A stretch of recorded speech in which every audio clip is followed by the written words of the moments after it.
फौजी जी के शानदार स्वर में इस सुंदर संगीत जे गीत के लिखने छथि संतोष रंजीत। तो आओ सुनल जाओ चौवनिया मुस्की वाली।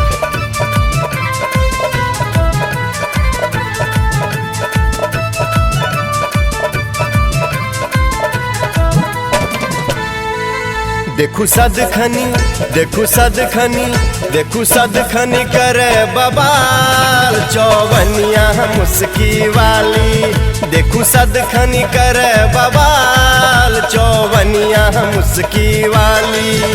चौवनिया मुस्की वाली हमरा भैया के साली। चौवनिया मुस्की वाली हमरा भैया के साली। पागल भेलो पागल भेलो पागल भेलो देखिए के चाल चौवनिया मुस्की वाली। देखू सदखनी करे बबाल चौवनिया मुस्की वाली।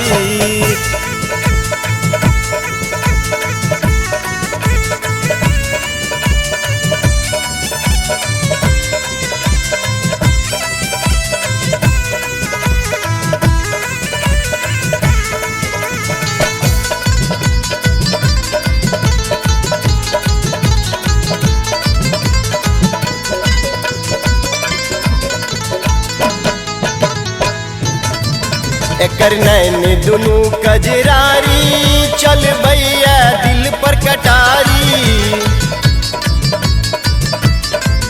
एकर नैन दुनू कजरारी चल भैया दिल पर कटारी।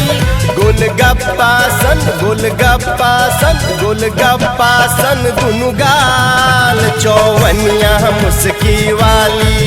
देखू सदखनी करे बवाल चौवनिया मुस्की वाली।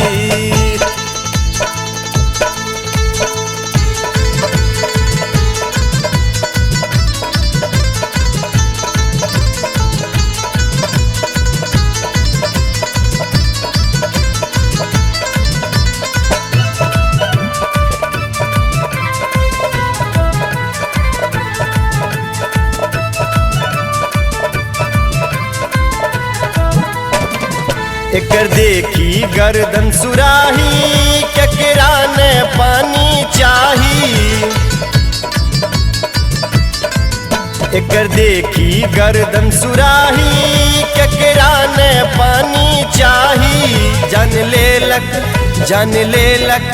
जान लेलक ठोर एकर लाल चौवनिया मुस्की वाली।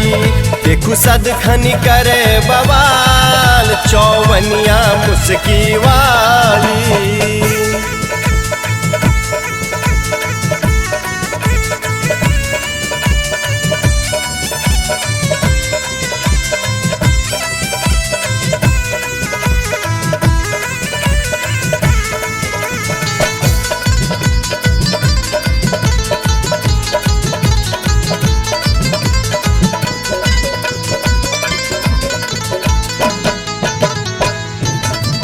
संतोष जी एकर दीवाना रंजीत रवि परवाना।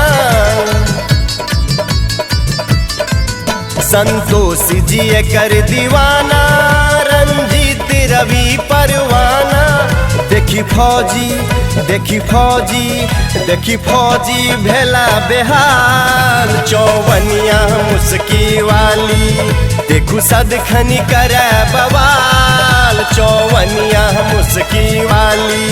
चौवनिया मुस्की वाली हमरा भैया के साली। चौवनिया मुस्की वाली हमरा भैया के साली।